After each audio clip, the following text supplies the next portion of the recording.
When you think of Hollywood deals, you imagine producers fighting to land big names, not the other way around. Yet, in a surprising twist of events, Prince William, the future king, found himself in an unexpected role. Instead of being courted by major production houses, he was the one reaching out to them. He wasn't waiting for an invitation, he was extending one. The recipient of this royal request? None other than Eugene Levy, the star of the show The Reluctant Traveller. Yes, you heard it right, it was William himself who approached Levy, asking for a cameo on the show. In an unusual reversal of roles, the future king was the one making the pitch. Even Levy was taken aback by this royal initiative. In his own words, he confessed that he didn't know why the prince wanted to appear on the show. He even expressed regret for not asking. The episode, despite its royal cameo, didn't break into Apple TV's top 10 list. All the fanfare, the media coverage, the PR push, everything ended up in silence. The episode was soon forgotten, becoming just another royal flop. Now, let's take a moment to contrast this with Prince Harry and Meghan Sussex. They didn't have to ask or pitch themselves to anyone. Instead, it was Netflix, the streaming giant itself, that approached them. They saw potential, global attention, and substance in the Sussexes, and they wanted to capitalize on it. This stark contrast paints a vivid picture of how the dynamics have changed. The once invincible monarchy, now reduced to chasing interviewers and begging for relevance, it seems less like a beacon of leadership and more like a desperate attempt to stay in the limelight. In conclusion, when the cameras aren't rolling, the royals are now the ones calling the shots. A monarchy, once shrouded in mystery, now seems to be auditioning for attention. And no matter how much the PR machine tries to spin it, the audience just isn't watching. It seems the tables have well and truly turned. Reports confirm that it wasn't Apple TV or Eugene Levy chasing after the future king. It was William who reached out to them, asking to make a cameo on the show. This was a surprising turn of events that left many in the industry scratching their heads. It seemed that the future king had become a fan of the show and wanted to be a part of it, a move that was both unexpected and intriguing. Eugene Levy, the celebrated actor and one of the creative minds behind the show, was as surprised as anyone. He confessed in an interview that he didn't know why the prince wanted to appear on the show. He even expressed a tinge of regret, wishing he had asked the prince about his motivations. So, with the prince's request, preparations began. The air was filled with anticipation. Exclusive media coverage was arranged, the PR machinery was set in motion, and the world waited with bated breath for the royal appearance. But when the episode finally aired, the response was underwhelming, to say the least. Despite the royal cameo and the huge PR push, the episode failed to make a mark. It didn't even break into Apple TV's top 10 list. There were no discussions, no trending hashtags, no water cooler conversations the next day. It was as if the episode had never aired. The silence was deafening. The PR machine that had been churning at full speed suddenly came to a halt. The glittering promise of a royal cameo had turned into a royal disappointment. The episode, which was expected to create a buzz, was met with indifference. "Just another royal flop added to the growing list," remarked a critic. This was a hard pill to swallow for the royal household, which had hoped to create a splash in the world of entertainment. But instead of making waves, they had barely caused a ripple. It was a sobering reminder that in the world of entertainment, royal lineage and titles hold little sway. The audience seeks substance and entertainment, and in this instance, they were left wanting. Meanwhile, across the pond, Netflix approached Harry and Meghan Sussex. They didn't have to beg for airtime or pitch themselves to anyone. Quite the contrary, in fact. Harry and Meghan's star power was so compelling that Netflix came to them, recognizing their potential to captivate a global audience. It's a striking contrast, isn't it? On one side, we have a future king vying for a spot in a sitcom, while on the other, we have a prince and his wife being courted by one of the world's leading streaming platforms. It's a clear testament to the changing times, the evolving influence of the royals, and perhaps a reflection of the public's shifting interests. Harry and Meghan, having stepped back from their royal duties, have navigated their way into the entertainment industry with a sense of dignity, purpose, and a commitment to create content that matters. Netflix saw this. They saw a couple with a unique perspective, with stories worth sharing, and with a global attention that they naturally command.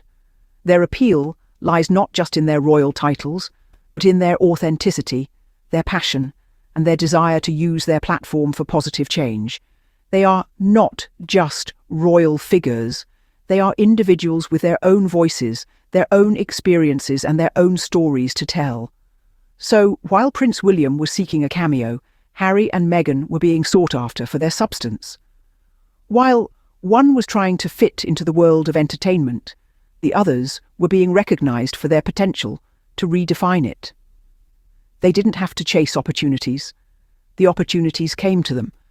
This is a different approach. It's not about clinging to the spotlight, but about using it wisely. It's not about claiming relevance, but about proving it. And it's not about royalty for royalty's sake. It's about what one can do with that influence. The streaming giant came knocking because it saw potential, global attention, and substance. It saw Harry and Meghan Sussex for who they truly are, not just royals, but influential figures with a global platform and a desire to make a difference. But what about the monarchy, now reduced to chasing interviewers and begging for relevance? These questions have been circulating in the minds of both royal enthusiasts and casual observers alike. The dynamics between the monarchy and the media have been shifting, and not in favour of the crown. Once upon a time, the monarchy was a fortress of mystery and intrigue, a symbol of tradition and power that was cautiously guarded. The media clamoured for a glimpse behind the royal curtain, and the public eagerly consumed whatever tidbits were offered. The monarchy was the sun in the media's solar system, a force of attraction that was impossible to ignore. Fast forward to today, and the narrative has changed. The monarchy, it seems, is losing its lustre. Where once they were the sought-after exclusive, they now find themselves in the unusual position of having to seek out the media's attention. The mystery and intrigue that once shrouded the monarchy have faded, replaced by a desperate scramble for relevance in an increasingly indifferent world. The recent courting of Hollywood deals by members of the monarchy is a stark illustration of this shift. When Prince William approaches a celebrity like Eugene Levy for a cameo, it is not the action of a confident, aloof monarchy. Rather, it reveals a monarchy that feels the need to justify its existence, to prove its relevance in a world that no longer revolves around it. This isn't about one prince's quest for stardom. It's about a monarchy that's struggling to find its footing in a rapidly changing world. It's about a monarchy that's trying to keep up with the times, to adapt to the new rules of the game, but is finding it difficult to let go of old habits. From the outside, it looks less like leadership and more like desperation.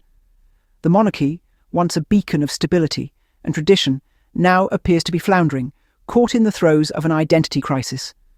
The question remains, can the monarchy reinvent itself for the modern age, or will it continue to fade into the annals of history?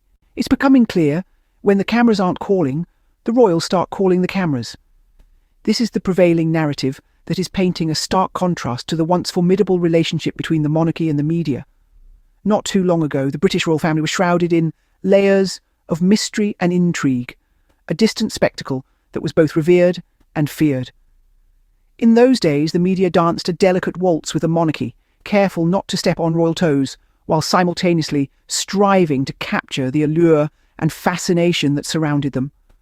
The royals were the puppeteers, controlling the narrative, deciding when and where to pull back the curtain. They were the stars of the show, and the media were the eager spectators, waiting with bated breath for the next royal revelation. But now, the dynamics have changed. The puppeteers have become the puppets, and the stars of the show are starting to look more like desperate auditionees, clamouring for the spotlight that once shone so brightly on them. The monarchy, it seems, is no longer content with being the object of fascination. They now want to be the narrators of their own story. But here's the bitter irony. In their quest for control, they're losing their allure. The once revered institution is now being seen as desperately trying to remain relevant in a world that's rapidly moving on.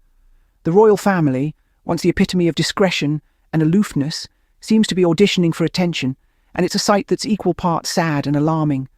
The media, once the loyal subjects, are now the kings and queens, holding the power to make or break royal reputations. And the royals, they're left chasing after relevance with the media's favour no longer guaranteed.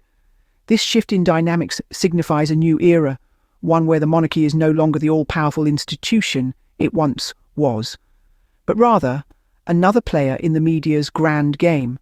And no matter how much the PR machine spins it, the audience just isn't watching.